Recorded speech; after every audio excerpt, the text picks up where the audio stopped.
दोस्तों, आज हम आपको बताएंगे कि चैत्र महीने में चैत्र नवरात्रि कब है, किस तारीख को है और कब से प्रारंभ हो रही है, 30 या 31 मार्च।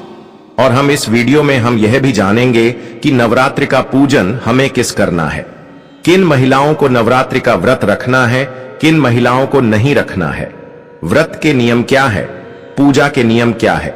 संपूर्ण जानकारी आज हम आपको इस वीडियो में देने वाले हैं दोस्तों, तो वीडियो के अंत तक बने रहिए। बहुत ही लाभप्रद वीडियो है, बहुत ही लाभ मिलेगा दोस्तों।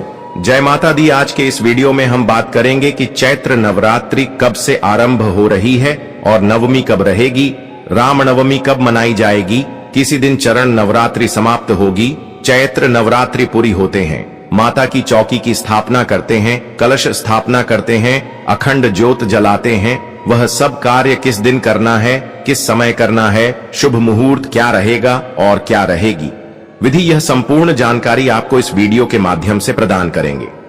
चैत्र नवरात्रि बहुत ही आरंभ होने वाली है, क्योंकि फाल्गुन मास समाप्त होने को है। होलिका के साथ ही फाल्गुन समाप्त हो जाएगा और छठ का महीना आरंभ हो जाएगा।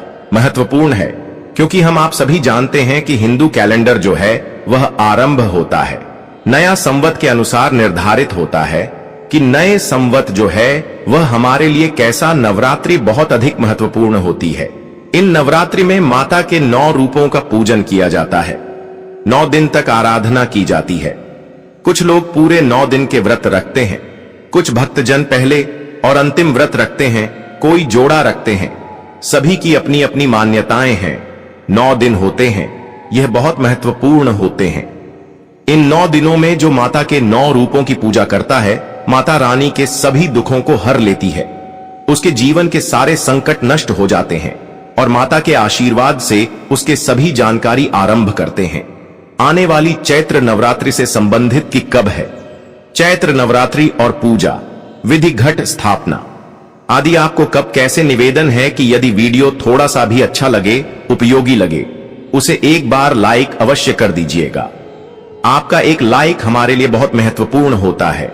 हम यहाँ पर जो भी जानकारी देती है शास्त्रों पर आधारित होती है, पुराणों में वर्णित होती है और पंचांग के अनुसार ही हम आपके व्रत, तिथि और मुहूर्त तरीके से नहीं की जाती है।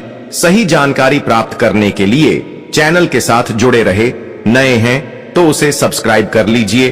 अपनी मनोकामनाओं की पूर्ति के लिए, माता का आशीर्वाद प्राप्त करने के लिए, जीवन से संकटों का अंत करने के लिए कमेंट बॉक्स में अवश्य लिखें जय माता दी, जय माता रानी। आरंभ करते हैं आज की जानकारी। आप में से बहुत सारे ज्ञानी जन जानते होंगे कि नवरात्रि यह तो एक साल में 4 आते हैं। 2 गुप्त नवरात्रि होते हैं और 2 जो सार्वजनिक रूप से मनाया जाते हैं, उजागर हैं। आप जानते हैं एक नवरात्रि जो आने वाला है, जब नया संवत आरंभ होता है, पहला नवरात्रि चैत्र नवरात्रि होती है, वह गुप्त नवरात्रि होती है, वह आरंभ होती है। तीसरी जो नवरात्रि है वह अश्विन नवरात्रि है। नवरात्रि के रूप में जानते हैं शारदीय है, वह दिवाली से पहले आती है, दशहरे पर जिसका समापन होता है नवरात्रि आती है, जो कि श्राद्धों के बाद और दशहरे के बीच में 9 दिन का त्योहार होता है। नवरात्रि के रूप में भी जाना जाता है क्योंकि अश्विन मास में आती है और एक आती है माघ मास की नवरात्रि जो है वह गुप्त नवरात्रि होते हैं। इसमें असर नवरात्रि और माघ नवरात्रि जो है वह गुप्त नवरात्रि कहे जाते हैं। और आने वाला जो चैत्र नवरात्रि है और आश्विन मास में जो शादी नवरात्रि है, यह दोनों ही हर्षोल्लाह से मनाए जाने वाले नवरात्रि जो आने वाला नवरात्रि है ना, यह बहुत अधिक महत्वपूर्ण होता है। इसके कारण नवरात्रि से नए संबंध आरंभ होता है। नया पंचजी नवरात्रि है जिससे यह निर्धारित होता है, जो यह बताता है कि आने वाला साल कैसा होगा। क्यों? क्योंकि जिस दिन नया संवत आरंभ हो रहा है उसे दिन कौन सा ग्रह कहां है, किस ग्रह की क्या पोजीशनिंग है, उसके अकॉर्डिंग ही निर्धारित होता है कि पूरी दुनिया में क्या घटित होने वाला है, कौन इस वर्ष का राजा रहेगा, कौन सा गृह मंत्री रहेगा, किस प्रकार से यह साल आपके लिए लाभप्रद रहेगा या हानिकारक रहेगा, सबके लिए क्या लेकर आने वाला। और यह हम इधर उधर की बातें नहीं कर रहे हैं, पुराणों में हमने पढ़ा है इन चीजों को। और जो ज्योतिष की गणना है वह 24 के चैत्र नवरात्रि की गणना जो बताती थी उसके अनुसार 2024 घटित हुआ है। तो लिए सबसे पहले जानते हैं कि आपको चैत्र नवरात्रि के पहले दिन क्या करना चाहिए, किस प्रकार से आप माता का आशीर्वाद प्राप्त कर सकते हैं। नवरात्रि के पहले दिन आपको कलश स्थापना करने चाहिए। कलश स्थापना के साथ खेतड़ी बोलते हैं, चौबारे बोलते हैं, वह बोले चाहिए। माता की चौकी की स्थापना करनी चाहिए, यह विधि जान लेते हैं। और अगर आप अखंड ज्योति, वह भी बहुत उत्तम मानी जाती है। अखंड ज्योत, खेतड़ी तथा कलश स्थापना, यह 3 प्रमुख कार्य हैं जो आपको प्रथम दिन करने चाहिए और साथ ही आपको व्रत पूजन आदि का संकल्प करना चाहिए। इसकी विधि जाने उससे पहले आवश्यक है कि यह सामग्री बताएं आपको कि क्या क्या सामग्री आपको इस दिन लगेगी, जो आप समय से लेकर प्रथम नवरात्रि का आता है, जिसमें जावरा बन के लिए एक मिट्टी का पात्र या फिर घड़ा लेना चाहिए। मैं रिश्ता डाला जाता है तो रीता लेगा। कुछ लोग चिकनी मिट्टी ले आते हैं, उसमें उगता नहीं है तो मिक्स लेकर आएगा या केवल राहत लेकर आइएगा। 1 मुट्ठी जौ ले आएगा, 1 मुट्ठी जौ। अगर कोई ना दे तो 50 ग्राम जो काफी रहेंगे, या अधिक से अधिक 100 ग्राम दे दीजिए। पूजा के लिए मां दुर्गा की तस्वीर या फिर मूर्ति ले लीजिएगा। अखंड ज्योत जलाने के लिए एक पात्र चाहिएगा। एक बात भी चाहिए कि थोड़ी हुई ले लीजिएगा। अखंड ज्योत आप चाहे तो किसी बड़ी कटोरी में भी बनाकर जला सकते हैं, अन्यथा आप एक बड़ा दीपक ले सकते हैं। अखंड ज्योत जलाने के लिए अगर आप 9 दिन तक जलाना चाहते हैं तो उसमें करीब 1 किलो की कम से कम लगेगा, तो वहां आप लेकर रख लीजिएगा। कलश स्थापना के लिए कलश ले लीजिएगा। मिट्टी का काला सांप ले सकते हैं। मिट्टी का कलश नहीं तो आपके पास किसी धातु का कलश यदि आपके पहले से है, लौट आदि को भी कलश के रूप में आप घर में प्रयोग में ला सकते हैं। स्थापित करना है जहां पर जाता वाला नारियल मिल जाता है, इसमें पानी भी निकलता है, तो वह प्रयोग में आता है। दिया की बात करेंगे, दूर दराज के क्षेत्र की बात करेंगे तो वहां पानी वाला नारियल नहीं मिलता है, वहां नारियल मिलता है पर वह सूखा नारियल मिलता है। आप वह नारियल भी प्रयोग में ला सकते हैं क्योंकि वहां वही उपलब्ध होता है। वैसा नहीं है कि कोई बोली कि नहीं जाता वाला पानी वाला नारियल ही लगेगा। जिन क्षेत्रों में उपलब्ध नहीं होता है नारियल भी ले सकते हैं, तो नारियल इसमें लगेगा। नारियल पर लपेटने के लिए लाल वस्त्र ले लीजिएगा, चुन्नी ले लीजिएगा। कलश के अंदर क्या चीज डालेंगे?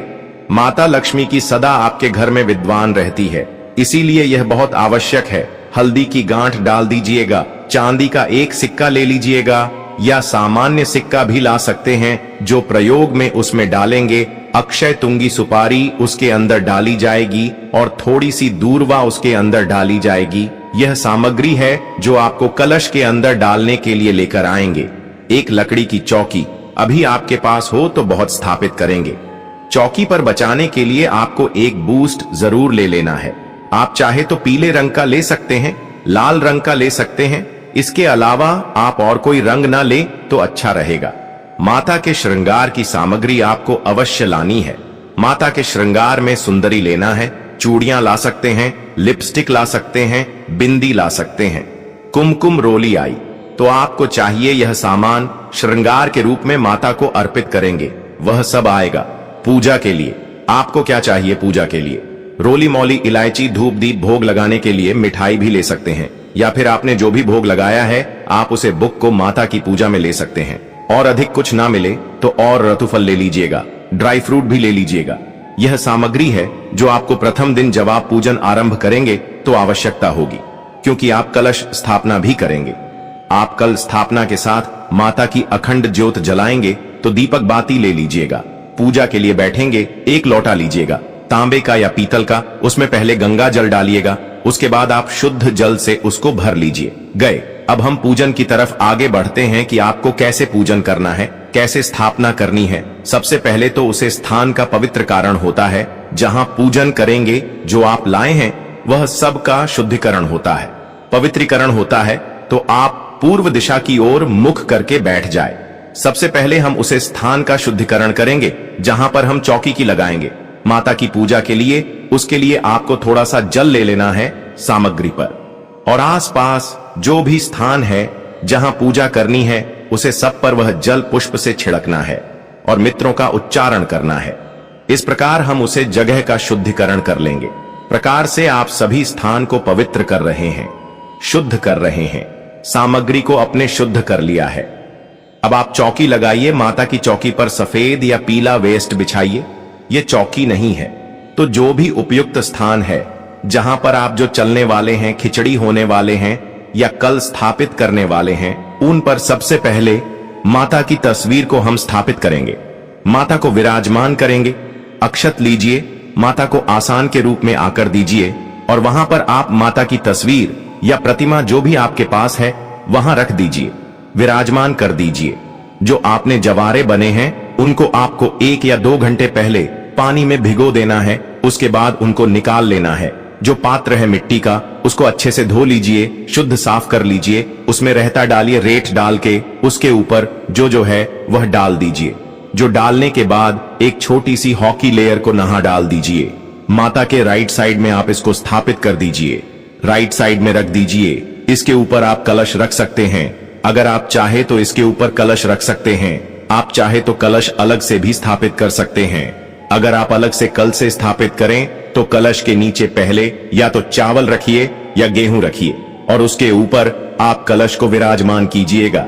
कलश गंगा जल मिलाइए। जो कलश के अंदर डालने की सामग्री हमने आपको बताई थी उसमें प्रमुख रूप से हल्दी की गांठ, साबुत हल्दी, 1 रुपये का सिक्का या चांदी का सिक्का, कमल गट्टे यदि आपके पास हो तो ले लीजिए, सुपारी अवश्य डाल दीजिएगा और दूरवा आपके पास हो तो सुपारी सिक्का में हल्दी की आवश्यक है जो इसमें डाली जाती है, बाकी आवश्यक नहीं है। अगर नहीं भी हो तो कोई बात नहीं, ऊपर से ढक दीजिए। उसमें थोड़े चावल कर दीजिए पूर्ण पात्र में, उसके ऊपर अब हम श्रीफल स्थापित करेंगे नारियल के ऊपर। आप चुनरी है तो चुनरी लपेट दीजिए या फिर कलवा है या सफेद धागा है उसको नारियल के चारों तरफ लपेट दीजिए और उसे स्थापित कर दीजिए। नारियल का जो मुख है ना वह आपकी तरफ होना चाहिए, नारियल का मुंह आपकी तरफ होना चाहिए। इस प्रकार से उसको रख दीजिए कलर्स के ऊपर। अब आप जोत जलाएंगे तो जोत बना लीजिए। जो भी बात में बड़ा दीपक आप लाइन है, बड़े दीपक में बाटी लगाइए और वहां किस पत्र में लगाइए उसके अंदर घी भर लीजिए। उसके नीचे भी आपको आसान स्वरूप चावल रखने होंगे। जहां पर आप ज्योत स्थापित करेंगे जो कि हमें 9 दिन तक चलानी है तो उसे ज्योत के नीचे आपको आसन स्थापित करना है। आसन के रूप में आप चावल ले लीजिए, थोड़े चावल रखिए और उसके ऊपर ज्योत को स्थापित कर दीजिए। भगवान गणेश की प्रतिमा स्थापित कीजिए। इस प्रकार से यह पूजा के लिए आपकी संपूर्ण जो वस्तुएं हैं, आवश्यक प्रक्रिया है वह पूर्ण हुई है। अब हम पूजन आरंभ करेंगे। पूजन आरंभ करेंगे, सबसे पहले संकल्प होगा, उससे पहले जलज पानी होगी। तो आप आसन पर बैठे पृथ्वी पर हाथ लगे और माता पृथ्वी से प्रार्थना करें। हम मंत्र बोलते हैं, ओम पृथ्वी दयाद्रिता, लोक देवी तो विष्णुनाथ तथा महादेवी, पवित्रम गुरु आसनम। आप यदि शादीशुदा हैं और जोड़े से पूजा करना संभव है तो अपना कट जोड़ा कर लीजिए। और अब हम जलाशमणि करेंगे। लोटे में जो जल भरा है या एक छोटा चम्मच उसमें डाल दीजिए। हम मंत्र बोलेंगे, आप सीधे हाथ में 1 चम्मच जल लेंगे और यह सब सामग्री लेने के बाद आपको एक दीप प्रज्वलित करना है, अखंड ज्योति भी जलाना है। आपके पास तो धूप बनाया और धूप जलाइए। नवरात्रि में अखंड ज्योति का बड़ा विशेष महत्व है। आप भले ही पूजा पाठ ना करें, व्रत ना रखें, लेकिन अगर अपने माता के लिए अखंड ज्योति 9 दिन तक जला दी तो आपकी किसी भी प्रकार की मनोकामना हो वैसे गिर पूर्ण हो जाएगी और माता आपसे प्रसन्न हो जाएंगे और अपना आशीर्वाद आपको प्रदान करेंगे। इसके बाद हम व्रत का संकल्प करेंगे। संकल्प करने के लिए अपने सीधे हाथ में जल लीजिए, अक्षत लीजिए, 1 रुपये का सिक्का कम से कम रखिए। ओम श्री विष्णु श्री विष्णु श्री विष्णु 3 बार बोलिए। अपना नाम, अपना गोत्र, जिस स्थान पर बैठकर आप संकल्प कर रहे हैं वहां का मकान नंबर, क्षेत्र का नाम, शहर का नाम, चैत्र माह से शुक्ल पक्ष, आयाम, पुण्यतिथि प्राप्त है, चैत्र नवरात्रि स्थापना, अखंड ज्योत स्थापना, व्रत पूजन संकल्पम, संकरी से मुझे श्री विष्णु शरण शरण संकल्प माता के चरणों में अर्पित कर दीजिए। इसमें आप जो भी कर रहे हैं हमने सारी चीज बोली है। आप जो कर रहे हैं, व्रत कर रहे हैं तो व्रत के बारे में बोलिएगा, पूजन कर रहे हैं पूजन के बारे में, उसका वर्णन भी आपको संकल्प में करना चाहिए। संकल्प एक आवश्यक प्रक्रिया है तो उसका लाभ नहीं मिलता है, संकल्पित होकर ही पूजन करना चाहिए। इस प्रकार से है जैसे आप अपने खाते में पैसे जमा करेंगे तभी आपके पैसे आपके खाते में जाएंगे, ना यदि आप ऐसे ही किसी के खाते में जाएंगे। इसी प्रकार से जब आप पूजन कर रहे हैं, संकल्प में आपको लेकर ही संकल्प किया जाता कि आप कौन हैं, कहां पर हैं, किस स्थान पर बैठे हैं, किस गोत्र से हैं और किस देश की पूर्ति के लिए क्या कार्य करें, यह करवाना है। तो संकल्प करके करें। संकल्प करने के बाद अब हम पूजन करेंगे। सबसे पहले गणेश जी का पूजन किया जाए। गणेश जी का पूजन आरंभ करते हैं। सबसे पहले गणेश जी का आवाहन कीजिए। जयते गणेश जी महाराज की जय। गणेश जी का अपने आवाहन किया। अब हम गणेश जी का पूजन करेंगे। गणेश जी को आसन प्रदान कीजिए। आसन के लिए आप अक्षत वहां पर अर्पित कीजिए। एक जल दीजिए। ऐसा कीजिए, कोई कटोरी गणेश जी के सामने भी रख दीजिए। सभी जगह पर एक पत्र रख दीजिए। एक चम्मच से जल छोड़ने जाएगा। इसके बाद आपको गणेश महाराज गैरोली कुमकुम से तिलक लगाना है, धूप दिखाना है और एक फूलों की मामला अवश्य ही चढ़ा देना है।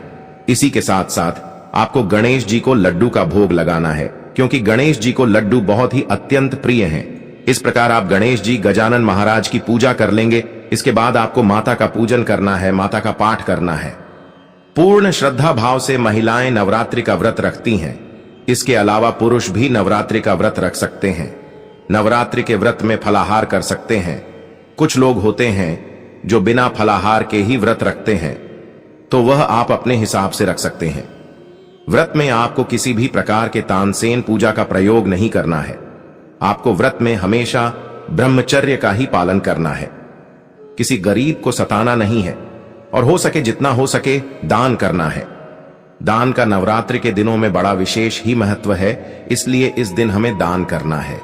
पूजा पाठ करने के साथ साथ दोस्तों, हमें इस बात का भी ध्यान रखना है कि हमें नवरात्रि के 9 दिन तक मनाई जाती है। इन 9 दिनों में हमें घर में किसी प्रकार का लड़ाई झगड़ा क्लेश नहीं करना है और शाम के समय और सुबह के समय माता की आरती करना है। आरती में आप कपूर लेकर एक दीपक में रख लीजिए और प्रसाद के रूप में आप मिठाई लड्डू ले लीजिए और सुबह शाम माता की 9 दिनों तक आरती कीजिए और 9 दिन कम से कम 9 कन्याओं को भोजन करवाइए। 9 कन्याओं को अगर आपने भोजन कर दिया तो समझो नव दुर्गा माता ने आपके घर पूजन कर लिया। भोजन करने के बाद 9 कन्या को दक्षिण के रूप में कुछ न कुछ दीजिएगा और उन्हें एक चुन्नी लाल कलर की चुनरी माता की चुन्नी कन्याओं को अर्पित कीजिएगा। पैर छूकर उनका आशीर्वाद लीजिए और जो आपने कलश स्थापित किया था उसे कलश को किसी पवित्र नदी में जाकर स्थापित कर दीजिए। इसी के साथ आपको माता के जो मूर्ति है उसको घर में नहीं रखता है, उसे मूर्ति को आप किसी पवित्र नदी में जाकर कलश के साथ में ही विसर्जित कर दीजिएगा। माता का भंडारा कीजिए और आपकी जो भी मनोकामना है वह माता लक्ष्मी, माता वैष्णो जरूर ही पूर्ण करेंगे। चलिए दोस्तों, अब जान लेते हैं कि पूजा का शुभ मुहूर्त क्या रहेगा। चैत्र नवरात्रि 2025 का शुभारंभ 30 मार्च 2025 रविवार से होगा और समापन 6 अप्रैल 2025 रविवार को होगा।